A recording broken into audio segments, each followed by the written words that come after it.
नमस्ते future pharmacist. मैं हूं दीपक और आप देख रहे हो कटारिया फार्मेसी, जहां पढ़ाई भी होती है बिल्कुल मस्त स्टाइल में, बिना बोर हुए और बिना नींद के। आज हम करने वाले एक जबरदस्त journey into the world of crude drugs, जो कि आज पार्ट सेकंड होने वाला है। यानी वो देसी हीरोज जो दवाओं का असली बेस होते हैं। No preservatives, no filter, full natural.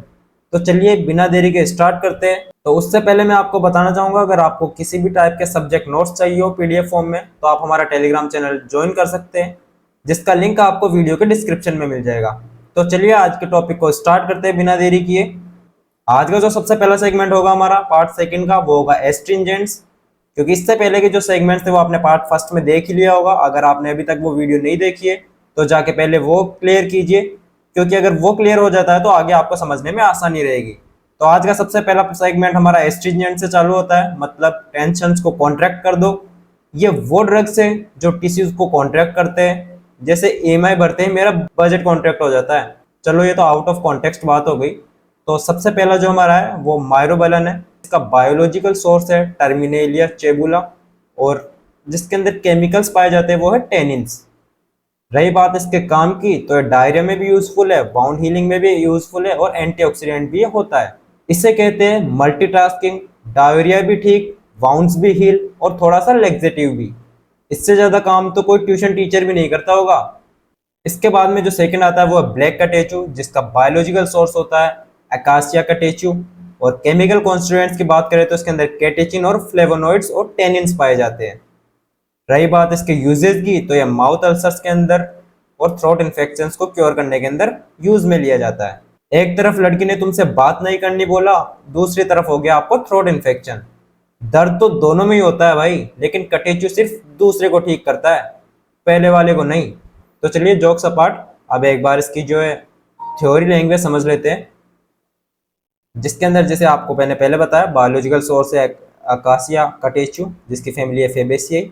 और केमिकल कॉन्स्टिट्यूएंट्स के अंदर कटेचिन, टेनिन्स और फ्लेवोनॉइड्स इसके अंदर इंक्लूडेड होते हैं। थेरेप्यूटिक एफिकेसी की अगर हम बात करते हैं तो astringents used for treating diarrhoea. इनको डायरिया ट्रीट करने के अंदर भी यूज में लिया जाता है एस्ट्रिंजेंट्स को, जिसके अंदर ब्लैक कटेचू भी है। और माउथ अल्सर्स को क्योर करने के अंदर भी यूजफुल होते हैं ये, और थ्रोट इन्फेक्शंस के अंदर भी ये काफी हेल्पफुल होते हैं। Has antibacterial and anti inflammatory properties. इनके अंदर एंटीबैक्टीरियल और एंटी इन्फ्लेमेटरी दोनों टाइप की प्रॉपर्टीज होती है। तो यह था आपका ब्लैक कटेचू। इसके बाद में नेक्स्ट सेगमेंट जो हमारा आता है वो है drugs acting on nervous system, मतलब दिमाग का डीजे। ये ड्रग्स दिमाग पे काम करते हैं, कुछ सेडेट करते हैं, कुछ उठाते हैं, कुछ तो डायरेक्ट डीजे बजाते हैं ब्रेन में। जिसके अंदर सबसे पहला हमारा आता है हायोस्काइमस, जिसका सोर्स रहने वाला है हायोस्काइमस नाइगर। फैमिली की बात करें तो इसके अंदर फैमिली है सोलेनेशियाई। और केमिकल कॉन्स्टिट्यूएंट्स की बात करें तो इसके अंदर हायोस्कैमाइन, स्कोपोलामाइन जैसे कुछ केमिकल कॉन्स्टिट्यूएंट्स इंक्लूडेड है। रही बात इनकी यूजेस की, तो ये सेडेटिव की तरह यूज में आते हैं, एंटी स्पास्मोडिक के रूप में भी ये यूज में लिए जाते हैं। यह ड्रग काम करता है जैसे नेहा कक्कर के सैड सॉन्ग्स, आपको थोड़ा सुकून देता है तो उसके साथ साथ थोड़ा दर्द भी। तो अब इसकी थ्योरी देख लेते हैं एक बार। तो बायोलॉजिकल सोर्स जैसे मैंने अभी आपको बताया था, हायोस्काइमस नाइगर इसका बायोलॉजिकल सोर्स है, और इसकी फैमिली है सोलेनेशियाई। केमिकल कॉन्स्टिट्यूएंट्स की बात करें तो हाइस्कैमाइन, स्कोपोलामाइन, जिसके अंदर है ट्रोपेन एल्कलॉइड्स इंक्लूडेड है जिसके अंदर। थेरेप्यूटिक एफिकेसी की बात करते हैं तो use just sedative and antispasmodic. तो ये सेडेटिव और एंटीस्पास्मोडिक दोनों की तरह यूज में लिए जाते हैं। Helps in treating motion sickness. ये मोशन सिकनेस को अंदर भी काफी हेल्पफुल होते हैं। तो अगर आपको मोशन सिकनेस की बीमारी है, अगर आपको मोशन सिकनेस होता है, कहीं ट्रेवल करते हो तो गाड़ी में, बस में, तो आप हाइस्काइमस को कैरी कर सकते हो। ये आपके मोशन सिकनेस को एकदम बिल्कुल खत्म कर देगा। और रिड्यूसेस मसल स्पाज्म इन पार्किंसंस डिजीज। तो पार्किंसंस डिजीज को क्योर करने के अंदर भी ये काफी यूजफुल होता है। इसके बाद में नेक्स्ट जो आता है वो है बेलाडोना, जिसका सोर्स रहने वाला है एट्रोपा बेलाडोना। और इसके अंदर जो केमिकल्स पाए जाते हैं वो दो तरह के केमिकल्स पाए जाते हैं, एट्रोपिन और स्कोपोलामाइन। और इनका यूज की बात करें तो ये मसल रिलैक्सेंट भी होते हैं, और अस्थमा क्योर करने के अंदर भी इसका यूज होता है। तो बेलाडोना सुनते ही लगता है जैसे कोई इटली की हीरोइन होगी, बट ये तो असली इंडियन दवा है जो अस्थमा में भी काम करती है। तो ये था आपका बेलाडोना का, जिसकी कुछ थ्योरी यहाँ पे मेंशन्ड है, जिसका बायोलॉजिकल सोर्स जैसे मैंने भी आपको बताया कि एट्रोपा बेलाडोना इसका बायोलॉजिकल सोर्स है, फैमिली सोलेनेशियाई। एट्रोपिन, हायोस्कामाइन और स्कोपोलामाइन इसके अंदर कुछ केमिकल कॉन्स्टिट्यूएंट्स पाए जाते हैं। Used as muscle relaxant and painkiller, ये मसल रिलैक्सेंट भी होता है और पेन किलर की तरह भी यूज में लिया जाता है। Helps in treating asthma, bronchospasm, और ये अस्थमा और ब्रोंकोस्पाज्म दोनों को क्योर करने के अंदर यूज में लिया जाता है। और used in ophthalmology to dilate pupils, और ऑप्थेल्मोलॉजी कुछ आई रिलेटेड डिसऑर्डर होता है उसके अंदर भी इसको यूज में लिया जाता है। इसके बाद में नेक्स्ट हमारे पास आता है वो है एफिड्रा, जिसका बायोलॉजिकल सोर्स है एफिड्रा सिनिका, और इसके अंदर केमिकल की बात करें तो एफिड्रीन और स्यूडो एफिड्रीन इसके अंदर केमिकल कॉन्स्टिट्यूएंट्स के रूप में पाए जाते हैं। इसके यूजेस की बात आती है तो ब्रोंकोडायलेटर और सीएनएस स्टिमुलेंट की तरह ये यूज में लिया जाता है। तो इसको लेने के बाद में एनर्जी ऐसे बूस्ट होती है जैसे एग्जाम के एक रात पहले वाली चाय, नींद गायब, दिमाग चालू और सिलेबस पूरा एक रात में कंप्लीट। तो यह था आपका एफिड्रा, जिसकी कुछ थ्योरी लैंग्वेज हम यहाँ पे एक बार रीड कर लेते हैं, जिसके अंदर बायोलॉजिकल सोर्स के अंदर एफिड्रा सिनिका और फैमिली जो है एफिड्रेसियाई। और केमिकल कॉन्स्टिट्यूएंट्स की बात करते हैं तो एफिड्रिन और स्यूडो एफिड्रिन इसके अंदर केमिकल कॉन्स्टिट्यूएंट्स पाए जाते हैं। और थेरेप्यूटिक एफिकेसी की बात करते हैं तो used as bronchodilator for asthma, act as central nervous system stimulant. तो जैसे मैंने अभी बताया था कि ब्रोंकोडायलेटर अस्थमा को क्योर करने के लिए यूज में लिया जाता है क्योंकि ये ब्रोंकोडायलेटर की तरह एक्ट करता है और सेंट्रल नर्वस सिस्टम के अंदर ये स्टिमुलेंट की तरह वर्क करता है। Helps in weight loss and नसल कॉन्जेशन रिलीफ, तो ये वेट लॉस के अंदर भी काफी हेल्पफुल है। इसके बाद में फोर्थ जो आता है वो है ओपियम, जिसका बायोलॉजिकल सोर्स है पेपेवर सोमनिफेरम, ये तो आपको याद ही होगा। और केमिकल्स की बात करें तो इसके अंदर मॉर्फिन और कोडीन नाम के दो केमिकल्स पाए जाते हैं, और इसके बाद में थीबाइन नाम का भी एक केमिकल पाया जाता है इसके अंदर। इसके यूज की बात करें तो ये पेन किलर भी होता है, कफ सप्रेसेंट भी होता है, इन दोनों की तरह ये यूज में लिया जाता है। तो भाई ये तो फुल वीआईपी ड्रग है, पेन किलर भी, कफ भी ठीक करे, बट ओवरडोज मत ले लेना वरना सब्जेक्ट से डायरेक्ट सुप्रीम कोर्ट चला जाएगा आपका मामला। तो इसकी कुछ थ्योरी लैंग्वेज हम देख लेते हैं, जैसे यहाँ पे मेंशन्ड है बायोलॉजिकल सोर्स में पेपेवर सोमनिफेरम, फैमिली पेपरवेसियाई हो गई। केमिकल कॉन्स्टिट्यूएंट्स के अंदर मॉर्फिन, कोडीन, थेबेन और पेपेवरिन नाम के केमिकल कॉन्स्टिट्यूएंट्स इसके अंदर पाए जाते हैं।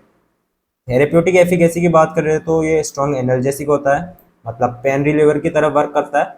यूज्ड इन कफ सप्रेशन, मतलब कोडीन जो इसके अंदर होता है वो कफ सप्रेशन की तरह भी यूज में लिया जाता है, मतलब आपको जो कफ की कोई प्रॉब्लम है तो वो ठीक की जाती है, उसके अंदर भी काफ़ी यूजफुल होता है ये। इसके बाद में helps in diarrhoea treatment as an anti motility agent होता है ये, तो डायरिया के ट्रीटमेंट के अंदर भी ये काफ़ी यूजफुल होता है। इसके बाद में नेक्स्ट हम देखते हैं टी लीव्स या फिर कॉफ़ी सीड्स। तो टी लीव्स की बात करें तो टी के अंदर जो बायोलॉजिकल सोर्स होता है वो है कैमेलिना साइनेंसिस, और कॉफ़ी के अंदर होता है सोर्स कॉफिया अरेबिका। इन दोनों के अंदर ही एक केमिकल पाया जाता है, कॉमन केमिकल है जिसका नाम है कैफीन। और इसकी यूज़ की बात करें तो सीएनएस को स्टिमुलेट करता है और फोकस को इम्प्रूव करता है। तो ये दोनों तो तुम्हारे रोज के दोस्त हो गए वैसे, बिना कॉफ़ी बिना चाय के लेक्चर ही डाइजेस्ट नहीं होता तुम्हारा। तो इसकी एक बार लैंग्वेज फॉर्म हम देख लेते हैं कि बायोलॉजिकल सोर्स में जैसे कैमेलिना साइनेंसिस, थियासिया इसकी फैमिली है। केमिकल कॉन्स्टिट्यूएंट्स की बात करें तो कैफीन, थियोब्रोमाइन और पॉलीफिनोल्स इसके अंदर कुछ पाए जाते हैं।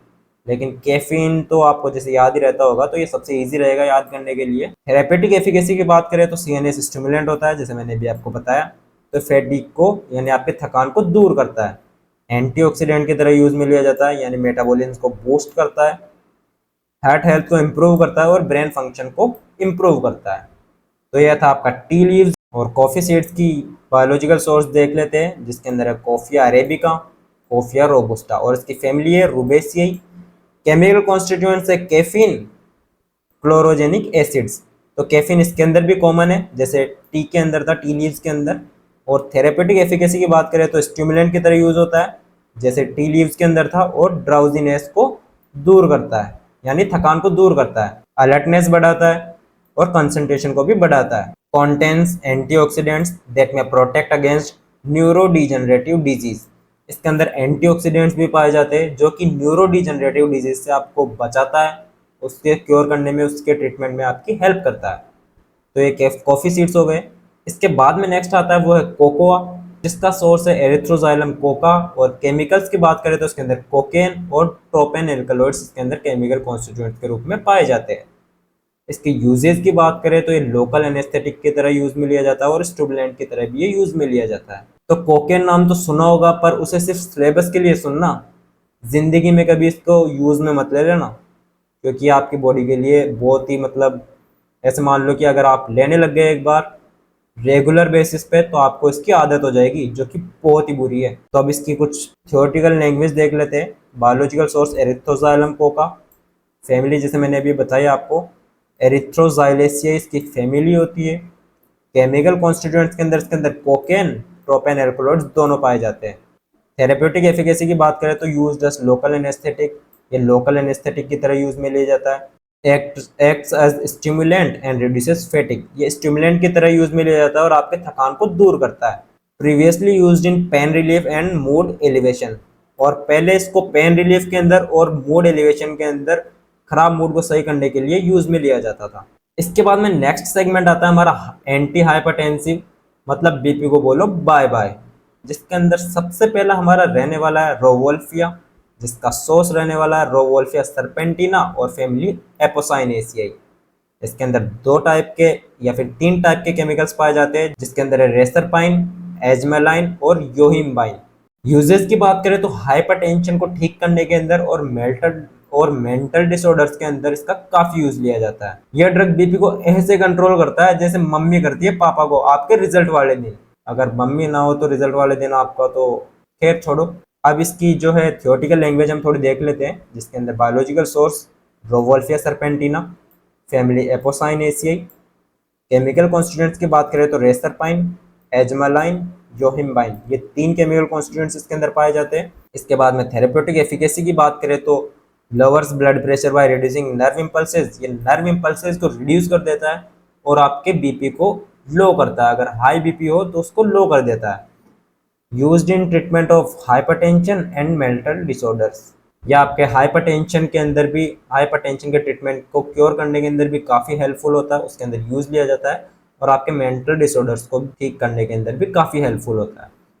इसके अंदर सिडेटिव प्रॉपर्टीज होती है sedative properties and helps in calming the nervous system. तो इसके अंदर सिडेटिव प्रॉपर्टीज होने के कारण ये आपके नर्वस सिस्टम को बिल्कुल काल्म करता है। तो यह था आपका एंटी हाइपरटेंसिव के अंदर सबसे पहला रोवोल्फिया। इसके बाद में अगला सेगमेंट हमारा आता है एंटीटसिव, इसका मतलब है खांसी की बिल्कुल एकदम छुट्टी। तो ये रिलीव करता है कफ को और थ्रोट इरिटेशन से भी आपको बचाता है। तो ये आपको कफ से बचाता है और थ्रोट इरिटेशन से भी आपको छुटकारा दिलाता है। तो ये आपको कफ से भी बचाता है और थ्रोट इरिटेशन से भी आपको छुटकारा दिलाता है। इसके बाद में सबसे पहला आता है वो है वसाका, जिसका सोर्स है अधातोड़ा वसिका, और इसके अंदर केमिकल्स है वेसिसिन। और इसके यूज की बात करें तो एक कफ रिलीज करने में और अस्थमा के अंदर काफी हेल्पफुल होता है। वसाका के बिना खांसी की दवा अधूरी, जैसे मैगी बिना मसाला। तो ये तो एक पंचलाइन हो गई, इसे छोड़ो आप। और इसकी थियोरेटिकल लैंग्वेज पे हम ध्यान देते हैं। बायोलॉजिकल सोर्स की बात करें तो अधातोड़ा वसिका इसका बायोलॉजिकल सोर्स हो गया। और फैमिली की बात करें तो अकांथेसिया इसकी फैमिली हो गई। और केमिकल कॉन्स्टिट्यूएंट्स के अंदर वेसिसिन, वेसिसियोनोन और एल्कलॉइड्स, इसके अंदर तीन केमिकल कॉन्स्टिट्यूएंट्स पाए जाते हैं। जिसके अंदर थेरेप्यूटिक एफिकेसी की बात करें तो एक्सपेक्टोरेंट, जो रिमूव करने में हेल्प करता है म्यूकस को, मतलब जो थ्रोट के अंदर म्यूकस होता है उसको रिमूव करने के अंदर हेल्प करता है, ताकि आप सांस लेने में आपको कोई प्रॉब्लम ना हो, अच्छे से आप ब्रीथिंग कर पाओ। Used in treating asthma, bronchitis और ट्यूबरक्लोसिस। तो ये अस्थमा, ब्रोंकाइटिस और ट्यूबरक्लोसिस को क्योर करने के अंदर, उनको ट्रीट करने के अंदर भी हेल्प करता है। इसके अलावा है provides relief from dry and wet cough. तो ये आपको ड्राई और वेट दोनों टाइप के कफ से ट्रीटमेंट प्रोवाइड करवाता है, उनसे क्योर करने में हेल्प करता है आपकी। इसके बाद में नेक्स्ट आता है टोलू बलासम, जिसका सोर्स है माइरोजाइलोन बलासमम। और इसका जो यूज है वो है थ्रोट सूथिंग और कफ सप्रेसेंट के रूप में ये यूज में लिया जाता है। तो इसका नाम है बालसम, पर काम करे बाम जैसा, गले को बिल्कुल सुकून दे देता है ये। तो इसकी थियोरेटिकल लैंग्वेज हम देखते हैं। माइरोजाइलोन बलासमम इसकी बायोलॉजिकल सोर्स हो गया और फैमिली है इसकी फेबेसियाई। केमिकल कॉन्स्टिट्यूएंट्स के अंदर बेंजाइल बेंजोएट, सिनेमिक एसिड और वेनिलिन, जिसके अंदर तीन केमिकल कॉन्स्टिट्यूएंट्स पाए जाते हैं। थेरेप्यूटिक एफिकेसी की बात करें तो यूज एज कफ सप्रेसेंट, यानी आपकी खांसी को ठीक करता है। Provide soothing effects for throat infections, मतलब आपके अंदर आपके गले के अंदर कोई भी थ्रोट इन्फेक्शन हो रहा हो तो उससे आपको बचाता है। गले के अंदर म्यूकस लाइनिंग को बिल्कुल सूद कर देता है। मतलब ये आपके आपको आपके गले में अंदर कोई भी थ्रोट इन्फेक्शन हो रहे होंगे उनसे आपको क्योर प्रोवाइड करवाता है। हैज़ माइल्ड एंटीसेप्टिक प्रॉपर्टीज, इसके अंदर एंटीसेप्टिक प्रॉपर्टीज भी होती है, यानी आपके कहीं चोट लगती है तो उससे भी आपको प्रोवाइड करवाता है, उससे भी आपको ट्रीटमेंट प्रोवाइड करवाता है ये। तो अब एक बार इसका क्विक रिकैप कर लेते हैं आज के पार्ट का। बिल्कुल जैसे मैंने ट्राई किए कि रैप पिछले वाले पार्ट के जैसे बिल्कुल रैप स्टाइल में बताने की आपको। तो अच्छा लगे तो लाइक कर देना, एक बार क्रिटिसाइज मत करना ज़्यादा। तो ट्राई करता हूँ देखिए आपको बिल्कुल अच्छे से बताने की। हायो स्काई में सो या बेलाडोना, ब्रेन को चिल करे बिना रोना। मायरो बैलेंस से हो गया काम, डायरिया भी भागा साथ में दर्द का नाम। एफिड्रा उठाए मूड का सीन, ओपीएम बोले भूल जा पेन। तो यह था कुछ आपका क्विक रिकेप बिल्कुल रैप स्टाइल समरी के फॉर्म में। तो आज का लेक्चर यहीं पे खत्म करते हैं। तो दोस्तों यह था चैप्टर 5 का पार्ट सेकंड, क्रूड ड्रग्स। अगर आपको मजा आया तो लाइक करो, शेयर करो, सब्सक्राइब जरूर करो कटारे फार्मेसी डी फार्म को, क्योंकि यहाँ पढ़ाई भी बिल्कुल मस्त स्टाइल में होती है। मैं हूं दीपक, मिलूंगा अगली वीडियो में। तब तक याद रखना, पढ़ना जरूरी है पर बोर होना जरूरी नहीं है। तब तक के लिए बाय बाय, मिलते हैं आपसे अगली वीडियो में। Thank you.